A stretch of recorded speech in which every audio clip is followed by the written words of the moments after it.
Sudah nampak, Mbak? Slide-nya Sudah, Bu, sudah. Oke, siap.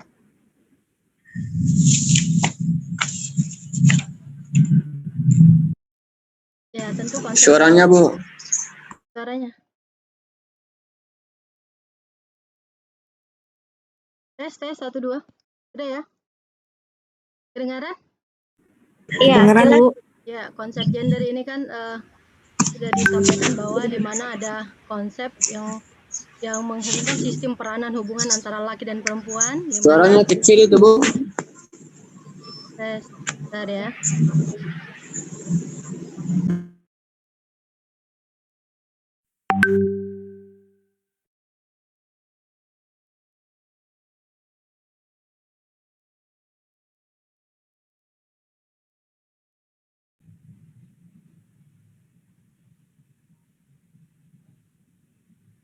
Halo? Suaranya udah jelas? Iya, jelas suaranya, Bu. Oke. Ya, kalau karena saya penyelenggara pemilu, maka saya akan melihatnya dari persepsi peraturan ya. Dimana kalau kita lihat di Undang-Undang Nomor 2 Tahun 2008, junto Undang-Undang Nomor 2 Tahun 2011 tentang partai politik, dan Undang-Undang Nomor 7 Tahun 2017.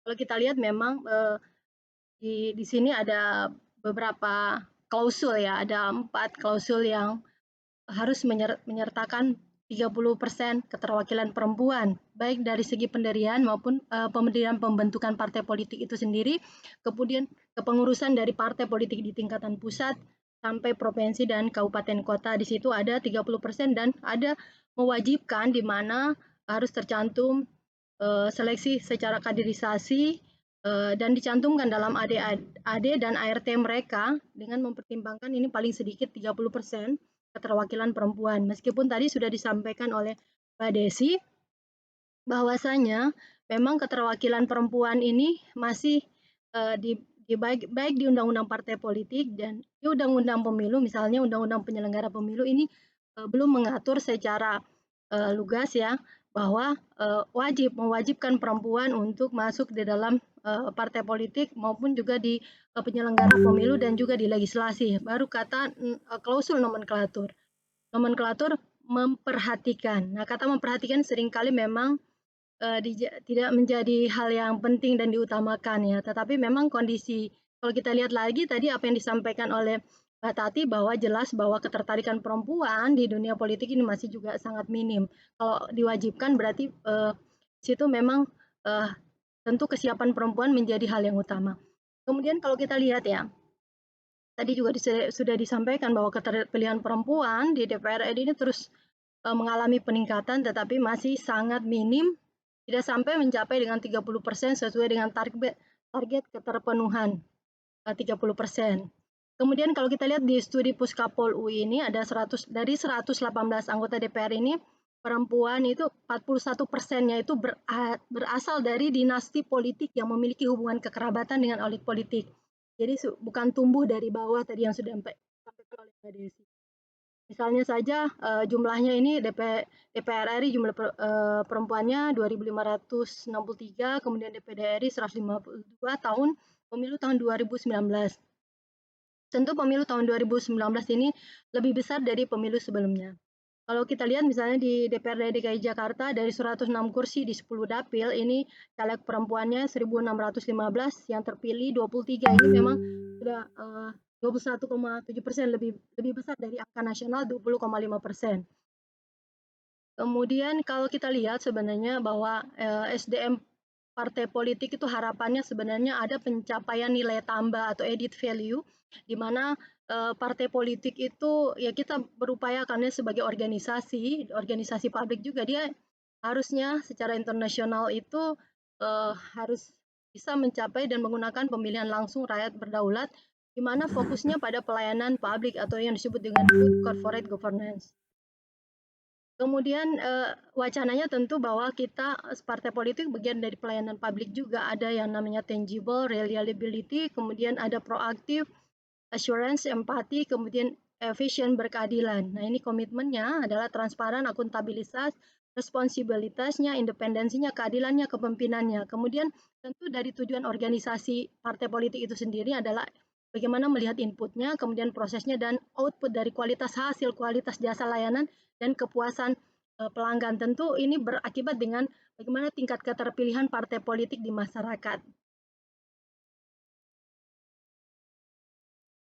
Nah, kalau kita lihat bagaimana peran SDM di partai politik adalah bagaimana dia bukan organisasi profit, tetapi dia organisasi non-profit, di mana dia bersentuhan dengan masyarakat, society, komunitas, dan tentu saja membentuk peradaban.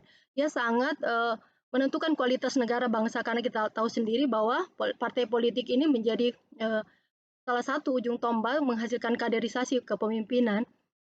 Tentu kita berharap bahwa dalam manajemen SDM partai politik itu yang lebih efektif, yaitu kerja keras, kemudian bertanggung jawab, keuletan.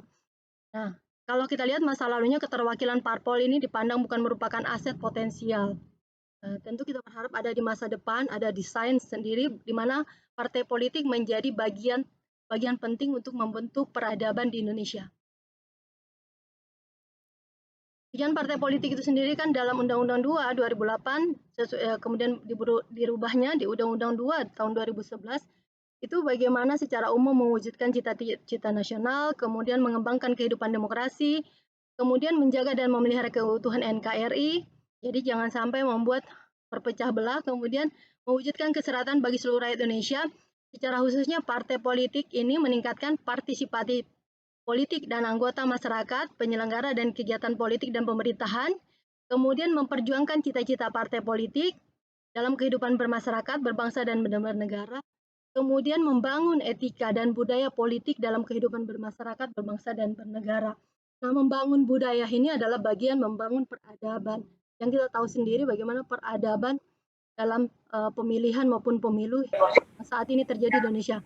Kalau kita lihat bagaimana model pencalonan, gimana ini ada akrabnya kayak kakak adik. Terus yang keempat barulah si Ted ini. Ted ini memiliki nama lengkap Theodore R. Weil yang pada saat itu berusia 32 tahun. Ini lahir pada. Tapi kalau enggak maksudnya lahir susah nafas kan?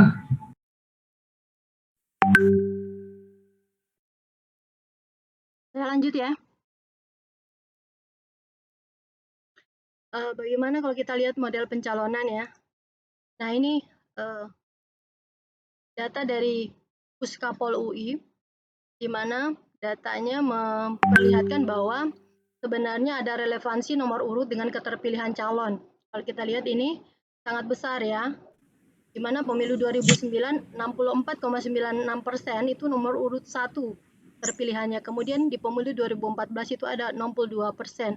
Artinya masih dominan namanya nomor urut pada saat pemilihan legislatif.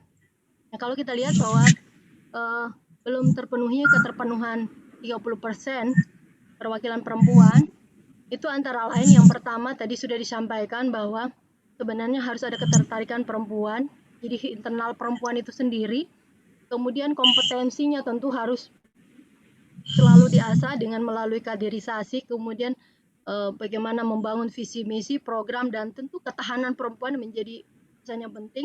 Kemudian adalah urusan domestik, ini juga harus tuntas sebelum perempuan itu berkiprah di dunia publik atau partai politik. Kemudian bagaimana perempuan itu melakukan manajemen pergerakan atau koordinasi, kolaborasi.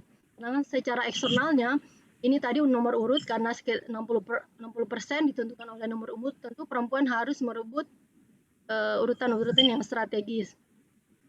Meskipun di undang-undang itu kalau afirmasi, kalau kita lihat bahwa di antara 3 harus ada 1 perempuan. Nah, tentu urutan 1, 2, 3 ini menentukan, tapi kalau hanya terpilih biasanya lebih dominan nomor urut 1.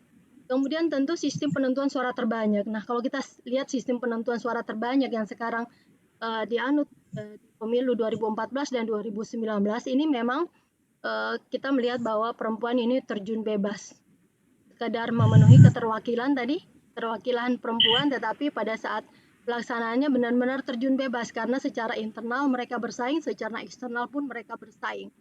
Kemudian kalau kita lihat fenomena politik uang yang terus saja merajalela, ya, di mana orang tanpa uang tingkat keterpilihannya rendah, itu ada hubungannya dengan sumber daya tadi ya. Sumber daya kalau kita melihat misalnya 40%, ternyata yang terpilih perempuan itu memiliki hubungan dengan elit politik, berarti memiliki sumber daya